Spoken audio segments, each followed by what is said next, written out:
Hey guys, welcome back, or if you're new, welcome. Today I'm going to share with you what we had for dinner this week. These are really easy, perfect weeknight meals. So without further ado, let's get into it.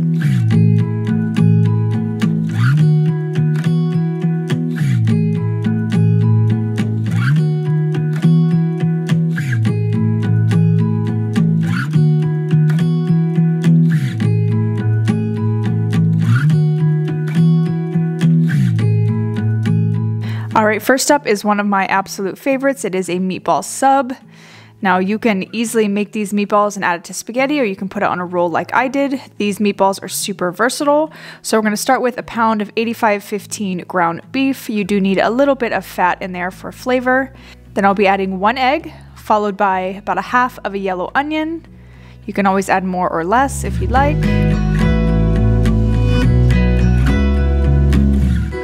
Then we will be adding about 3 to 4 cloves of minced garlic. I use the fresh kind, but use whatever you have. Then I'll be using about 1/4 cup of Italian breadcrumbs. Now I didn't measure any of this stuff. This is all from memory, but I will try to leave my best accurate measurements down below for you guys. Then you'll need some Worcestershire sauce, a good helping of kosher sea salt, as well as some crushed black pepper, followed by some garlic and onion powder. I want to say I used about a half a teaspoon. And then parsley, basil, and oregano, again, probably about a half a teaspoon to 1/4 a teaspoon. It's really dependent on your tastes. Next, we're going to be using some Parmesan cheese. I grated probably about a half a cup into this mixture. Once you get all your cheese in there, you're going to get in with your hands and just massage it together. You want all those spices to combine. Don't overmix it, but you do want to make sure that every bite of the meatball will be consistent. You know, you don't want to bite into a big piece of onion or garlic. So once you've got all that mixed up, we're going to roll it into little balls. You can make these as big or small as you like. Just keep in mind that if you do make them a little bit bigger, it will take longer to bake in the oven. So I popped these in the oven at 375 for about a half hour. While those were cooking, I added some Rayo sauce. You can use any sauce that you like. I added it to a pan. Now I'm taking out the meatballs. Once they are done, I checked, made sure they are 165. If not, you can always finish the cooking process if you have a little bit more time in the pot and the sauce. That's always good. But I'm going to go ahead and transfer all the meatballs into the sauce. We're going to let that simmer while we prepare our side salad.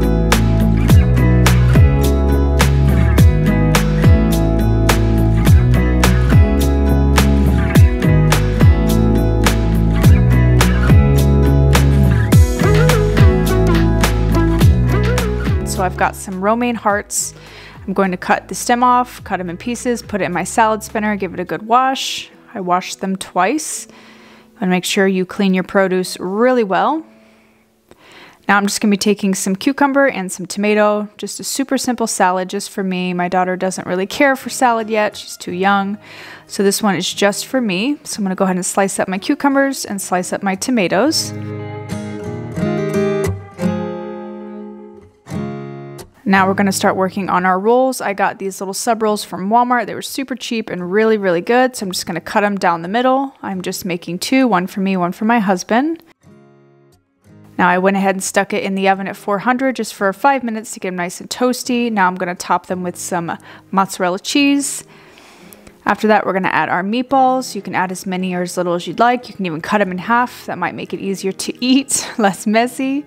And then after that, we'll add some sauce. Not too much. You don't want to drown your sandwich in sauce. It will get soggy. Then we're going to add some sliced provolone on top there. Stick it back in the oven at 375 or 400. It really doesn't matter. It's just enough to melt the cheese. Now I'm just going to add some parsley just for the green color, honestly. It looks nice. Here's what it looks like. Now we're just going to plate everything up. I've got my little side salad here, add my cucumbers, add my tomatoes. I did go ahead and make some homemade ranch. It's just ranch dressing, mayo, sour cream, and milk. And there we go. Some fresh cracked pepper on my salad, and that is dinner. This was so good, and it was even better the next day. All right, next up is my daughter's absolute favorite. She would eat this every day of the week, and that is my creamy mushroom pasta. So you're gonna need some brown mushrooms. I prefer the crimini mushrooms, or even the shiitake mushrooms are good too.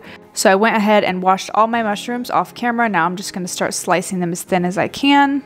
I did use the whole container because, like I said, my daughter loves this mushroom pasta. Now I'm just going to be taking the asparagus. I washed that as well, sticking it in a pan. That is going to be a side for me.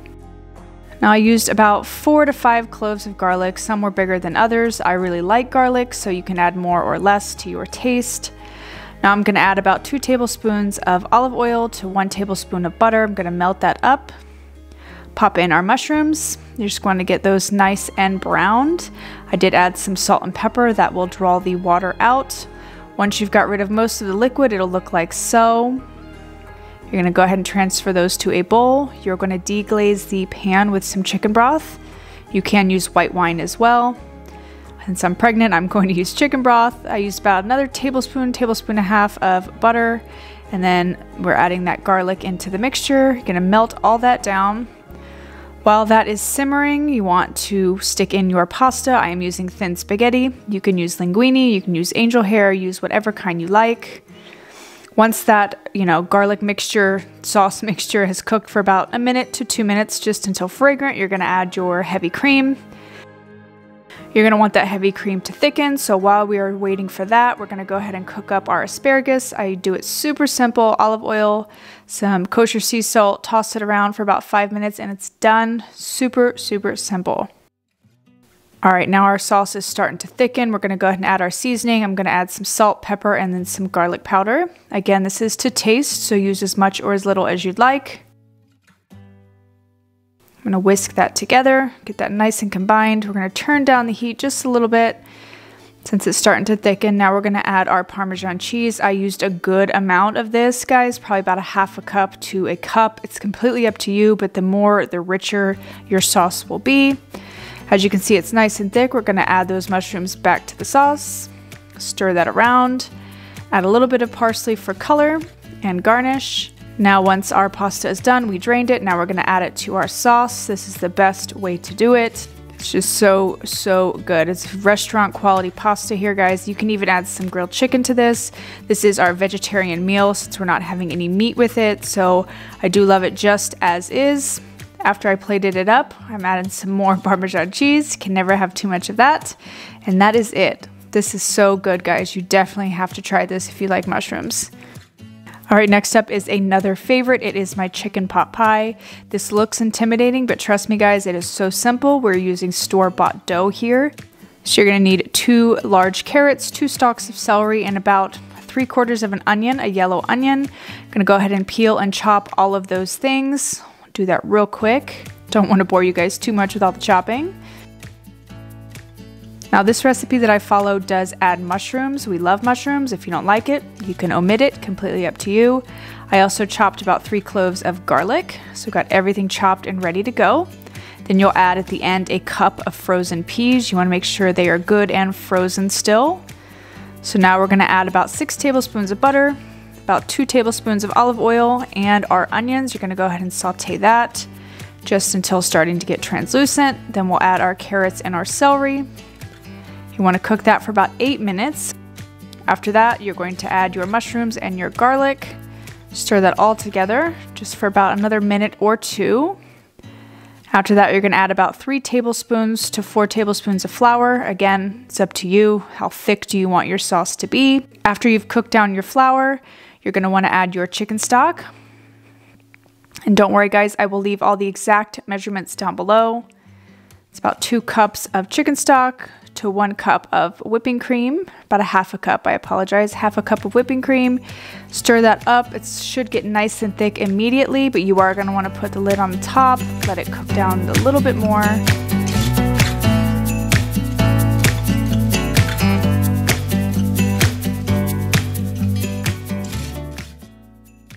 About 5 minutes later, we're going to open it back up. It's nice and thick. You're going to want to turn down the heat just a little bit. You don't want to overcook it. Now we're going to add our salt. Now I know it looks like a lot, but this recipe calls for 2 teaspoons of salt. Again, I did about 1.5 just to be sure, and it was perfect. But if you like it more salty, add more. We also added some pepper and some garlic powder. And then now you're going to add your frozen peas. You're going to stir that in. Here I've got some rotisserie chicken that I have left over. I used probably 1.5 cups of chicken. I didn't use all of it because it definitely would have been too much. So you're gonna set that aside just to let it cool. Now we're gonna go ahead and grease our pie pan. You can use butter if you prefer. I got these pie crusts from Walmart, super great, never burns, never have to, you know, pre-bake the crust either. It works perfectly. These are so, so good. Now you can trim these sides if they're too long for you. It doesn't bother me. We like the crust. So now we're just gonna add our filling. Believe it or not, this whole entire Dutch oven fit inside of this pie. And here's what it looks like when it's nice and full. Now we're going to take our top layer and just wrap it over and under the other layer and pinch it down. Hopefully that makes sense. Like I said, you can trim it if this is too much extra pie crust for you, but we like it. Now I'm taking a fork and just pressing it down. This is what it looks like. Now we're going to add our knife, add a few little slits at the top for ventilation. Then we're going to add 1 beaten egg to the top just to make it nice and golden brown and flaky. Don't skip this step. It is so worth it. It makes it so pretty in color. Now we're going to add some salt and pepper to the top just to taste. And add a little bit of parsley as well. Now we're going to pop it in the oven for about an hour at 350 degrees.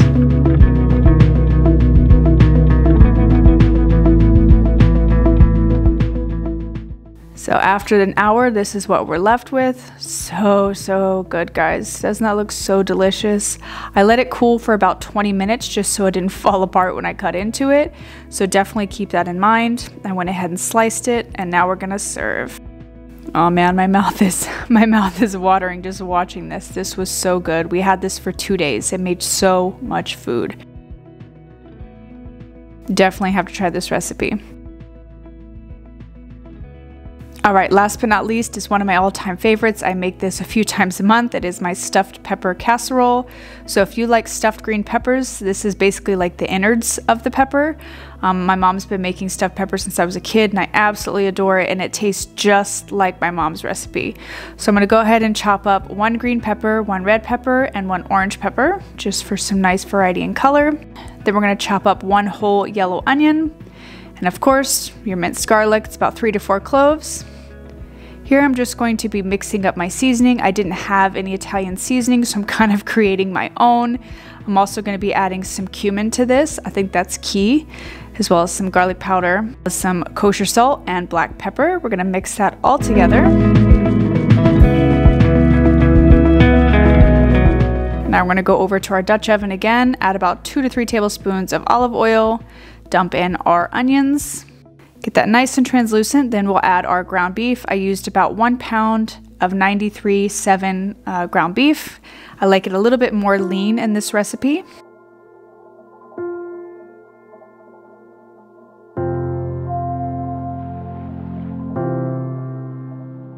So once it's nice and brown, you're gonna add your garlic. I did add some extra olive oil just to help it kind of saute a little bit.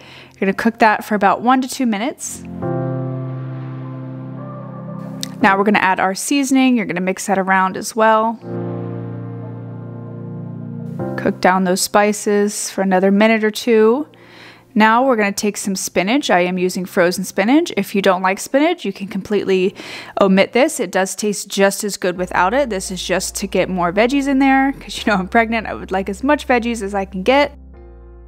So I'm gonna go ahead and mush up all my spinach as best as I can. Now we're gonna add our bell peppers. Next, we're going to take a can of diced tomatoes. You can use petite tomatoes as well as a 8-ounce can of tomato sauce. I'm going to add 1 cup of washed rice. This was already washed. And about 2 cups and a little bit more of chicken broth. I always add more just to be safe. As well as 1 tablespoon of Worcestershire sauce. I'm going to go ahead and mix all that up. Here's when you're gonna cover it for about 30 minutes on low heat. Of course, bring it to a boil first, then turn it down to low. After 30 minutes, this is what it should look like. The water should be absorbed, be good and moist, but not, you know, not too moist. You wanna test it as well. Make sure the rice is cooked. If it's not, cover and cook for another 10 minutes or so. But since mine was good, I'm adding some cheese. I'm using sharp cheddar and mozzarella. Pepper jack works really good as well. Use whatever you have and whatever you like. And then per usual, I'm adding my parsley for my garnish. And this is done, guys. Oh my gosh, this is so, so good. And the next day it's even better. It tastes just like my mom's stuffed peppers. It's amazing. It's really good stuff. You definitely got to give this one a try. All that cheesy goodness. And of course, I served this with some more asparagus. I had a ton of asparagus. I've been craving asparagus with this pregnancy, so I pretty much eat it with every meal, but you can leave that out. It's completely up to you. Alright guys, I hope you enjoyed my recipes. I love doing these. This was so much fun to make. I get to share with you guys my favorite recipes and what we eat on a daily basis in my house. We really love easy, quick, comforting foods. So let me know in the comments down below which one's your favorite. And I hope you guys have a great day or night wherever you are. And I will see you in my next video. Bye guys!